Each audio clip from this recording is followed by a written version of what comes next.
নমস্কার বন্ধুরা। লুচি ছোলার ডাল বাঙালির কাছে অমৃত। ভোজন রসিক বাঙালি যে কোনো সুযোগ পেলেই কিন্তু লুচি ছোলার ডালের খোঁজ করে। তা সে বিয়েবাড়ি, অন্নপ্রাশন, পুজো পার্বণ, ভাইফোঁটা যাই হোক না কেন, এই লুচি ছোলার ডাল আপনারা সকলেই রান্না করতে পারেন এবং করেছেন।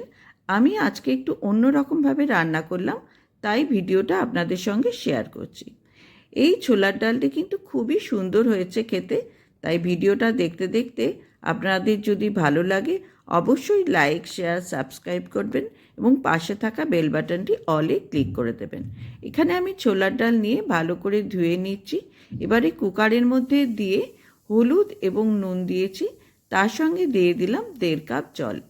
এবারে কুকারের ঢাকা লাগিয়ে আমি এটা গ্যাস কমিয়ে 3টে সিটি বাজাবো। এবারে একটু হিং নিয়ে নিয়েছি, হিংটা জলে ভিজিয়ে রাখলাম।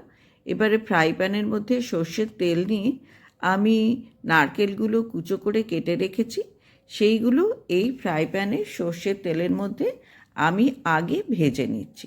দেখুন বন্ধুরা, এরকমভাবে আমি আগে ভেজে নিচ্ছি। এটা ভালো করে ভাজা হয়ে গেলে আমি এটা তুলে নেব। দেখুন এটা আমার ভাজা হয়ে গেছে, এবারে আমি এটা তুলে নিচ্ছি। ডালটা সেদ্ধ হয়ে গেছে, ডালটা একটু আমি তুলে নিলাম, 2 হাতা মতো ডাল তুলে নিলাম। এটা আমি কি করব সেটা পরে আমি আপনাদের দেখাচ্ছি।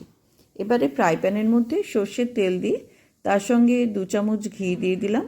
দিয়ে এখানে আমি শুকনো লঙ্কা, তেজপাতা ফোড়ন দিচ্ছি এবং দিচ্ছি 1 চামচ জিরে, গোটা জিরে।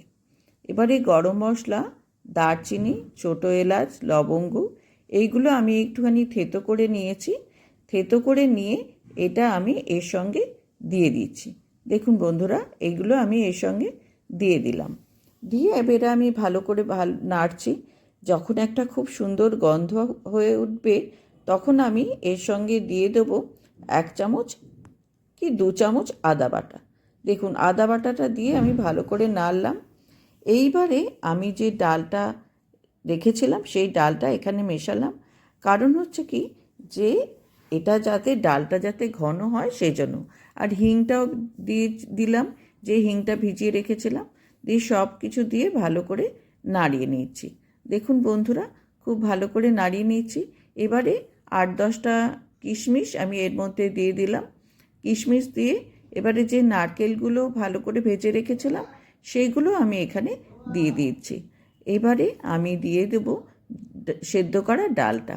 দেখুন খুব কম সময়ই লাগে, আগে থেকে একটু প্রিপারেশন করে রাখলে খুব কম সময় লাগে।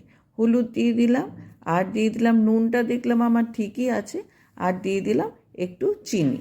কেন কি একটু ছোলার ডাল একটু মিষ্টি মিষ্টি হলে ভালো লাগে। দেখুন প্রায় আমার রান্নাটা হয়ে এসছে।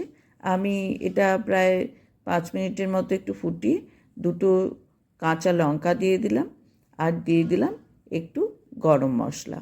দেখুন বন্ধুরা, এরকমভাবে একটু গরম মশলা দিয়ে দিলাম। ব্যাস আমার রান্নাটা হয়ে গেল। খুবই সুন্দর, বাঙালির অতি প্রিয় খাবার। সামনে পুজো আসছে, আপনারা অবশ্যই এইভাবে দেখে রান্নাটা করতে পারেন, ভীষণ ভালো লাগবে। ভিডিওটা ভালো লাগলে লাইক, শেয়ার, সাবস্ক্রাইব করবেন। ভালো থাকবেন। অবশ্যই আমাকে কমেন্ট করে জানাবেন কেমন লাগছে। আর নিজেরা বাড়িতে অবশ্যই বানিয়ে খাবেন বন্ধুরা।